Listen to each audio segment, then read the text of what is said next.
አብደታ እባላለሁ በሙጼ ጠቅላላ ሆስፒታል የውስጥ ደዌ ስፔሻሊስት እና የዲያሊሲስ ክፍል ፎካል ፐርሰን ነኝ። ዛሬ ስለ ኩላሊት ህመም ከማውራታችን በፊት አንዳንድ የኩላሊት ጥቅሞችን እንያቸው። ኩላሊት ሰው ልጅ ሲፈጠር በግራና በቀኝ በኩል በሁለት ኩላሊቶች ነው የሚፈጠረው። ኩላሊት ዘርፈ ብዙ ጥቅሞች አሉት። ከነዛ ውስጥ የሰውነታችን ተስተካክሎ የመጠበቅ ስራ ሆሞስታሲስ የምንለው ስራ ነው የሚሰራው።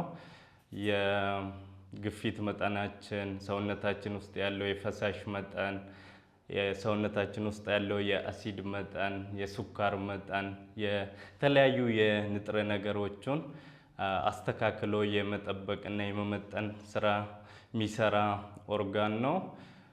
እንደውም የካልሲየም እና የፎስፌት በመቆጣጠር ለአጥንታችን ግንባታና ጥንካሬ ያገለግላል። ሌላውም ለሆርሞኖችን ኢፖይትን የሚባል ሆርሞን በማመንጨት ቀይ የደም ሴል እንዲመነጭ ያደርጋል። ሌላው የኩላሊት ጥቅም ሰውነታችን ውስጥ የሚመረቱ ቆሻሻዎች፣ መርዛማ ነገር አጣርቶ በሽንት በኩል የማጣራት ስራ ይሰራል። መድኃኒቶቹንም ከተጠቀምን በኋላ ሰውነታችን ውስጥ ስራ ላይ ከዋሉ በኋላ አጣርቶ በሽንት በኩል ያስወግዳል።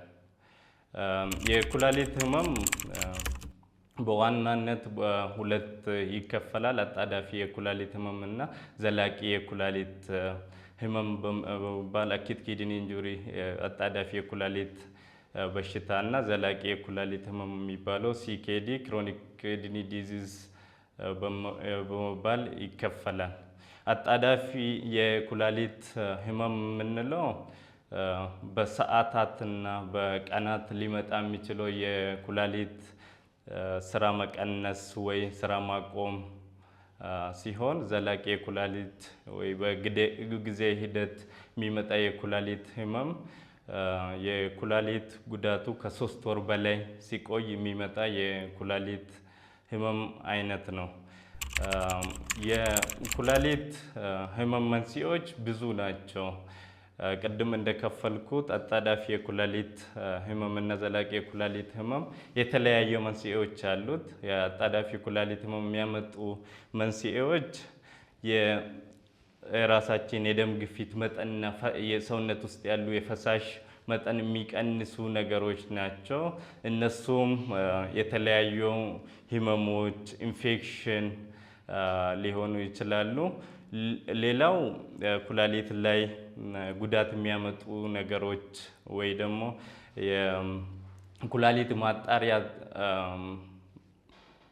ማጣሪያ ወንፊቶች፣ ትናንሽ ወንፊቶች የምንለው ሲቆጣ ግሎሜሩሎኔፍራይቲስ ሲሆን፣ ሌላኛው ከሽንት ቱቦ ጋር ተያይዞ የሚመጡ የኩላሊት ጉዳቶች ናቸው።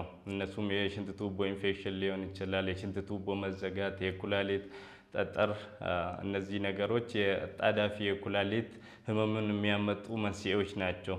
ዘላቂ የኩላሊት በሽታ የሚያመጡ ነገሮች አብዛኛው የስኳርና የግፊት በሽታዎች ናቸው። እነሱም ከ70 በላይ የዘላቂ የኩላሊት ህመም የማምጣት ነገር አላቸው።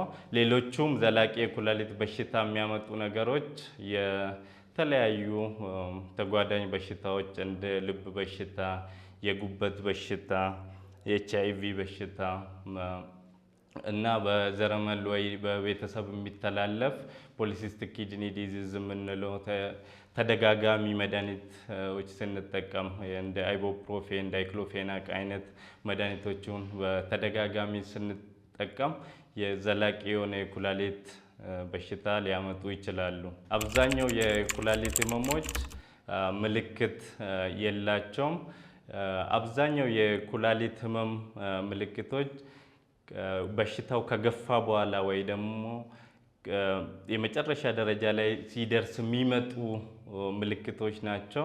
እነሱም የማቅለሽለሽ፣ የማስመለስ፣ የምግብ ፍላጎት መቀነስ፣ ኃይለኛ ድካም፣ እንቅልፍ መዛባት፣ የንቃተ ህሊና መቀነስ፣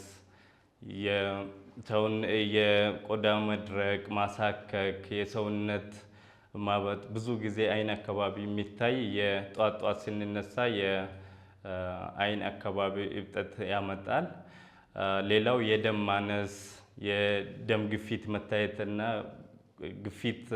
ደም ግፊት ላለባቸው ሰዎች በመድኃኒት መቆጣጠር አለመቻል፣ የትንፋሽ ማጠር፣ የደረት ላይ ህመም፣ ሳል፣ የደም ማነስ ምልክቶች እነዚህ የኩላሊት ህመም ምልክቶች ናቸው።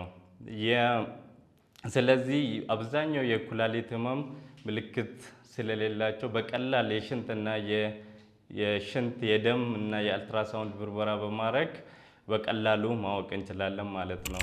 የኩላሊት ህመሞች መከላከል እንችላለን። መከላከል የምንችልባቸው መንገዶች አንዱ የአኗኗር ዘይቤያችንን በማስተካከል የአመጋገብ የጨው መጠን መቀነስ፣ አትክልት ፍራፍሬ በብዛት መጠቀም፣ ጣፋጭ ነገሮችን መቀነስ፣ ጮማ ቅባት ያላቸው ምግቦችን በመቀነስ፣ ሲጃራ አለማጨስ፣ አልኮል መጠን መቀነስ፣ እንቅስቃሴ ማድረግ፣ ክብደት ለመቀነስ መሞከር፣ የሱካር መጠናችን በየጊዜው መለካት፣ የግፊት መጠናችን በየጊዜው መለካትና ግፊትና ሱካር ካለብን ቶሎ መድኃኒት መጀመርና በሐኪም ክትትል ማድረግ ነው። የኩላሊት ህመም ህክምና እንደ መንስኤውና ደረጃዎቹ ይለያያሉ። የኩላሊት ህመም ህክምናዎች የሱካር መቆጣጠር፣ ግፊት ካለብን የግፊት በመድኃኒት ግፊት መቆጣጠር፣ ደም ማነስ ካለ ደም ማነስን ማከም፣ የፈሳሽ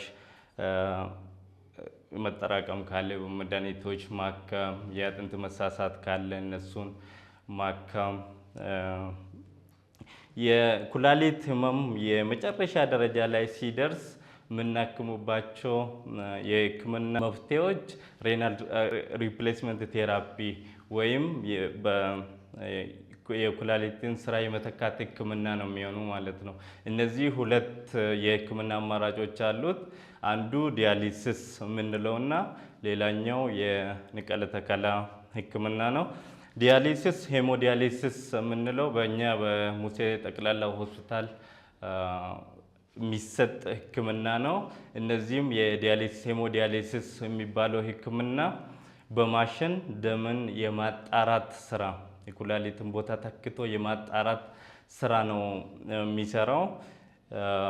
በማሽን ቆሻሻዎቹን ማስወገድ፣ ፈሳሾቹን መቀነስ የሚሰራ የህክምና አይነት ነው። እነዚህም መደረግ ሄሞዲያሊሲሱ በሳምንት አትሊስት 3 ጊዜ በሳምንት መደረግ ይኖርባቸዋል። አንድ ሰው 3 እስከ 4 ሰዓት እነዚህ ማሽኖች ላይ በመቆየት የደም ማጣራት ሂደቱ የሚካሄድ ይሆናል ማለት ነው። በእኛ ሆስፒታልም እነዚህ 6 የሄሞዲያሊሲስ ማሽኖች አሉን። ከ50 በላይ የተመላላሽ ታካሚዎችም አሉን። ይህ በሙሴ ጠቅላላ ሆስፒታል የዲያሊሲስ ክፍላችን ነው።